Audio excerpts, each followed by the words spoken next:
La importancia de la química de gases, parte 3.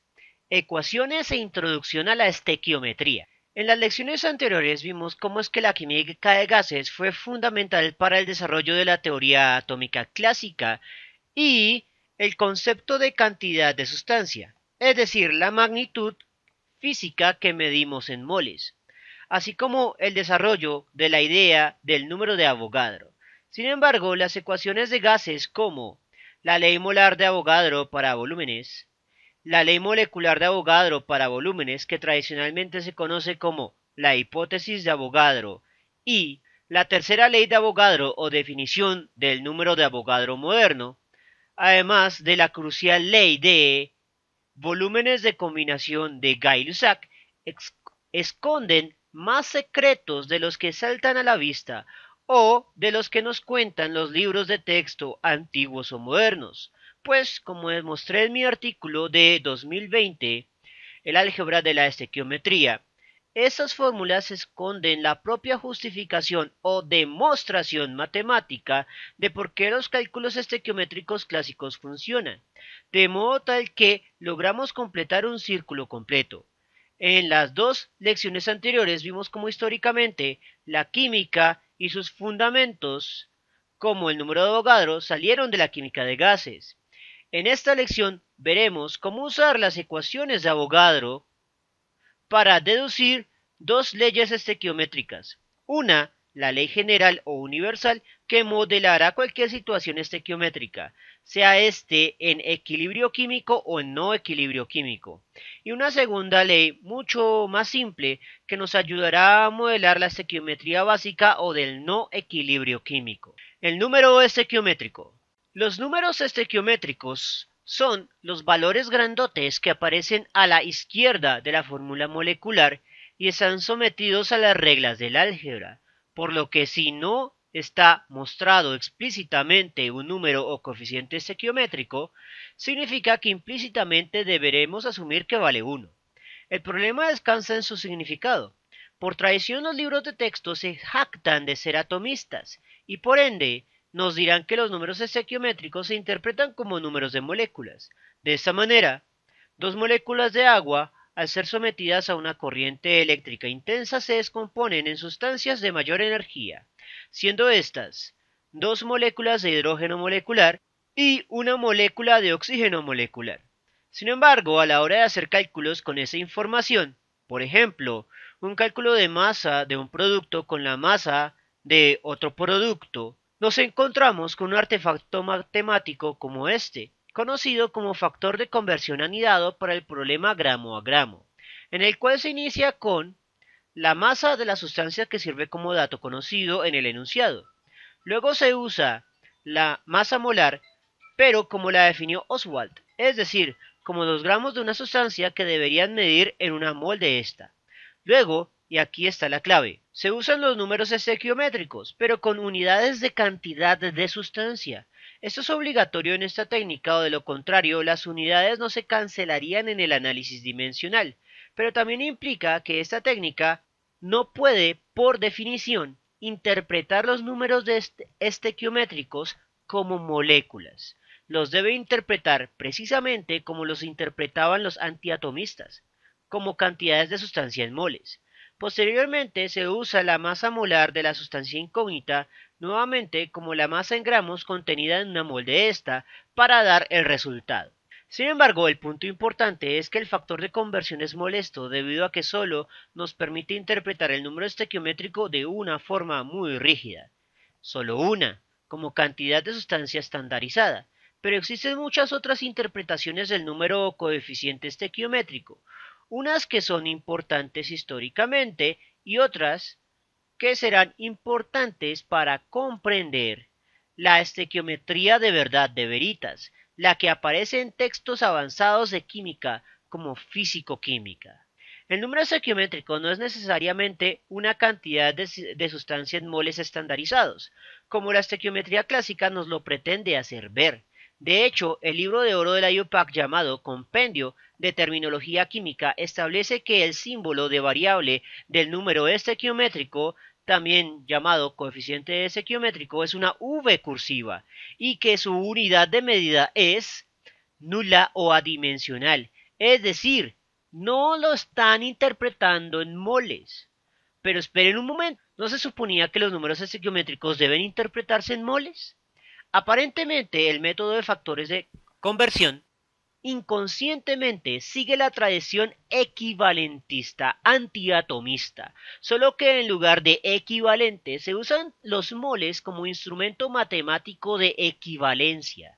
Adicionalmente, el hecho de que sea dimensional la unidad de medida del número estequiométrico sugiere que éste se encuentra más relacionado, al menos en la definición de la UPAC, con la variable n mayúscula o número de partículas dado en un sistema, el cual también es un conteo adimensional. Sin embargo, ¿eso no significaría algo redundante? Originalmente yo pensé lo mismo y intenté realizar este modelo matemático empleando la n mayúscula como representativo del número estequiométrico. Sin embargo, el número estequiométrico tiene otra particularidad aparte de ser un número de partículas, en este caso un número de moléculas. Es decir, el número estequiométrico representa una cantidad concreta de partículas y es una cantidad constante, mientras que el número de partículas arbitrario puede tener cualquier número arbitrario en un sistema. Pero ¿cuál es ese número de partículas concreto que es constante? Pues la cantidad mínima de partículas necesarias para llevar a cabo un solo ciclo completo de una reacción química. Así, por ejemplo, aunque podemos hacer reaccionar medio mol de oxígeno tranquilamente, que contendrá la mitad del número de Avogadro, que siguen siendo millones de millones de millones de moléculas, lo que no podemos es usar media molécula de oxígeno. Y esa es la explicación de por qué los números estequiométricos deben expresarse como números enteros sencillos, porque son moléculas. Y no podemos tener media molécula o un cuarto de molécula de oxígeno para completar un solo ciclo de una reacción química. Regresando a la simbología, eso implica que la definición formal del número estequiométrico que sugiere entre líneas la UPAC, pero que nunca da explícitamente, es que el número estequiométrico es el número mínimo de moléculas u otras partículas que intervienen en un solo ciclo de una reacción química, para que ésta ocurra una sola vez a nivel molecular. Por ende, llamaremos a esa igualdad como la interpretación molecular del número estequiométrico. Sin embargo, hay más. Por mucho, la interpretación más común es que el número estequiométrico es una cantidad de sustancia estándar en moles que sirve como reemplazo del equivalente químico de los antiatomistas de la época de Oswald. En este caso, estos moles se interpretan como mediciones experimentales estandarizadas, con masas en gramos, y por ende se hace innecesaria la interpretación molecular. Sin embargo, nuevamente hay más. El significado original de los números estequiométricos. Recuerde que históricamente el número estequiométrico surge como un resultado experimental de la química de gases en términos de la ley de volúmenes de combinación de Gay-Lussac, donde el número estequiométrico era literalmente un volumen de un gas dado en unidades de volumen en una reacción química, como en la electrólisis del agua. Por ejemplo, unidades en litros. Así pues, podemos tener 2 litros de agua que se electrolizan para generar 2 litros de gas de hidrógeno y 1 litro de oxígeno. Así pues, lejos de ser algo rígido, como nos induce la técnica estequiométrica clásica, el número estequiométrico es mucho más que el número de la ecuación química expresada en moles. También es el número de partículas o el volumen de combinación. Y lo importante es que estas otras dos interpretaciones obedecen a la raíz histórica del desarrollo de la estequiometría en la química de gases. El avance de la reacción. Seguro la mayoría de ustedes recordará la leyenda del anillo único. Un anillo para gobernarlos a todos, un anillo para encontrarlos, un anillo para atraerlos a todos y en la oscuridad atarlos. Bueno, pues durante mi investigación en estos asuntos me he topado con una ecuación que cumple con lo mismo. Esa ecuación se denomina avance de la reacción o extensión de la reacción. Fue introducida por el científico belga Théophile de Dondier en el contexto de la termodinámica avanzada. Théophile Ernst de Dondier fue un matemático y físico belga famoso por su trabajo de 1923 en el desarrollo de las correlaciones entre el concepto newtoniano de afinidad química y el concepto gibsoniano de energía libre. Cuestiones avanzadas de química que por su naturaleza no se transpusieron a la enseñanza escolar básica. De Dondier perteneció a la comunidad científica de Albert Einstein y otros científicos súper destacados como Marie Curie, la única mujer en la foto y la única que tenía 2 premios Nobel en un grupo de científicos que llegaron a conseguir un solo premio Nobel. También tenemos a Erwin Schrödinger, el del gato que está vivo y muerto al mismo tiempo, y que también vivía con su esposa y su amante al mismo tiempo. ¿Coincidencia? No lo creo. Max Planck, quien dio inicio a la teoría cuántica, y quien también afirmaba que la ciencia avanzaba con cada funeral, tal vez refiriéndose a los últimos antiatomistas. Niels Bohr, que era el compañero de Einstein, famoso por el modelo atómico que lleva su nombre, y por decirle a Einstein que dejara de decirle a Dios qué hacer con sus dados. Werner Heisenberg, quien se negaría a construir la bomba atómica nazi boicoteando dichos esfuerzos, famoso por el principio de incertidumbre. Louis de Broglie, quien se dio cuenta que los electrones podrían llegar a comportarse como ondas, además de como partículas, entre muchos otros científicos muy famosos cuyos apellidos usted encontrará comúnmente en los textos de física moderna. Y Théophile Ernst de Dondier aparece allí en la foto, atrasito. Una foto por demás legendaria. Fue una generación de oro de la ciencia, posiblemente como no ha habido otra en la historia. 17 de los 29 asistentes eran o llegaron a ser ganadores del premio Nobel. Regresando a la analogía del anillo único, mis esfuerzos en investigación didáctica química se han centrado en demostrar que la ecuación de Dondier es una ecuación estequiométrica para gobernarlos a todos, una ecuación para deducirlas, una ecuación para resolver cualquier problema estequiométrico y en el álgebra atarlos. Así, lo primero es deducir el avance de la reacción a partir de al menos una de las leyes de Avogadro, de las que tenemos 3. Como lo que nos interesa es relacionar el número estequiométrico con la cantidad de sustancia, es decir, con los moles, usaremos la ley clásica de Avogadro que aprendemos en los capítulos iniciales de química de gases o la definición del número de Avogadro. Ahora podemos emplear las interpretaciones del número estequiométrico para interpretar el volumen dado de un gas como el número estequiométrico o interpretar el número de partículas arbitrario de un sistema como, adivinen, pues el número estequiométrico. Ahora viene la introducción de la variable estequiométrica. Aunque existen muchas definiciones de estequiometría, una particularmente útil es la relación que existe entre la cantidad conocida de una sustancia que llamaremos dato y la cantidad desconocida de una sustancia que llamaremos incógnita. Para introducir esa variable, dividiremos las dos ecuaciones entre sí misma, pero cambiando la identidad de la sustancia a medir. Multiplicando, tendremos a la incógnita y mantendremos el subíndice i para incógnita, y dividiendo vamos a tener a la sustancia dato, con lo cual obtenemos que las constantes de proporcionalidad en ambas ecuaciones sean el volumen molar o el número de Avogadro, se cancelarán. Con lo cual llegamos por 2 caminos diferentes a la misma expresión, que el cociente de números estequiométricos va a ser igual al cociente de cantidades de sustancia. De hecho, esta identidad es la que justifica la razón por la cual la técnica estequiométrica funciona, porque en la técnica estequiométrica clásica de factores de conversión se emplea un radio o cociente de cantidades de sustancia, que es igual al cociente de números estequiométricos o número de partículas. Ahora, dado que llegamos a la misma expresión, nos encontramos ante una ley estequiométrica fundamental pero no universalmente fundamental. Y la razón de esto es que esta ecuación solo sirve para modelar sistemas de reacciones químicas que no entran en equilibrio, es decir, que no son reversibles o cuya reversibilidad es despreciable.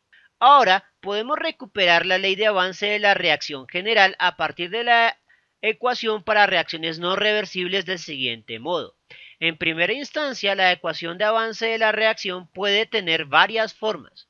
Una particularmente completa es la relación de un reactivo cualquiera a un producto cualquiera, en la cual se nos dice, por definición en el libro de oro de la UPAC, que el número estequiométrico asociado a una sustancia producto es negativo.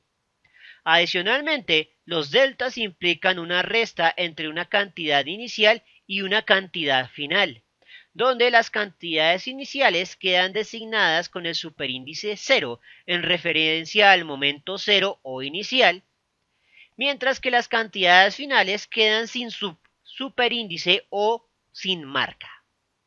Note que la marca de tiempo se ubica arriba como superíndice, debido a que los subíndices ya están siendo usados para indicar la identidad de la sustancia, sea esta reactivo o producto. Podemos trasladar el negativo del denominador al fraccionario en general. Y a su vez el negativo del fraccionario general puede absorberse por la resta alterando los signos de las cantidades de sustancia de producto inicial y final. Ahora cambiamos la organización de la nueva resta para que quede una expresión más elegante. Esta misma expresión que obtuvimos a través de la manipulación de avance de la reacción puede obtenerse por la ruta que dedujimos a partir de las leyes de Avogadro. Solo debemos cambiar incógnita por reactivo inicial y dato por producto final. La razón de esto radica en que en una reacción no reversible se asume que la cantidad de sustancia final es cero, porque se consumen todos los reactivos, específicamente el reactivo limitante como mínimo. Y en una reacción no reversible se asume que al principio de la reacción no debe haber producto. Por ende, las únicas cantidades relevantes son la cantidad de sustancia reactivo al inicio y la cantidad de sustancia de producto al final. Luego lo que vamos a hacer es despejar cocientes en los cuales tengamos cantidad de sustancia multiplicando y número estequiométrico dividiendo. Y ahora, los números estequiométricos van a ser constantes y por ende no se verán alterados por la marca de tiempo. Ahora solo es cuestión de plantear la ecuación alterna, la cual se ignora en una reacción no reversible, pero que es importante para un sistema que sí es reversible, es decir, en el que se asume que la cantidad de sustancia inicial del producto puede ser diferente de cero y la cantidad final del reactivo puede ser diferente de cero. Al restar ambas ecuaciones, ahora solo debemos tener en cuenta el denominador común, que puede simplificarse como cualquier denominador común en una resta de fraccionarios, con lo que se consigue la misma expresión de avance de la reacción por las dos rutas. Es decir, que la ecuación de Dondie está fundamentalmente relacionada con las leyes de Avogadro. La ecuación de Dondie o ley estequiométrica general se diferencia de la primera que dedujimos, debido a que permitirá modelar tanto situaciones de equilibrio como de no equilibrio. Sin embargo, para los problemas estequiométricos fundamentales o básicos que comenzaremos a trabajar en este curso, solo deberemos aplicar la forma simple o del no equilibrio, a menos que tengamos que lidiar con algún reactivo limitante. Sin embargo, eso lo veremos en el capítulo de estequiometría propiamente dicho. Por el momento, lo relevante es que las deducciones que acabamos de hacer revelan una unidad subyacente en la química de gases y la estequiometría. A un nivel histórico, la estequiometría se derivó de la química de gases, y a un nivel matemático, la ley general de la estequiometría o avance de la reacción de Dondie puede derivarse de las mismas leyes de gases que históricamente dieron pie a la estequiometría, siendo estas las leyes de Avogadro y la ley de volúmenes de combinación de Gay-Lussac. Bien, eso es todo por el momento. En la siguiente lección comenzaremos a ver las unidades de concentración, concepto importante antes de comenzar a trabajar la estequiometría un poco más avanzada. Bien, si les gustó el video no olviden suscribirse, darle like y especialmente compartirlo. Eso mantiene vivo a este canal y nos vemos en una próxima oportunidad.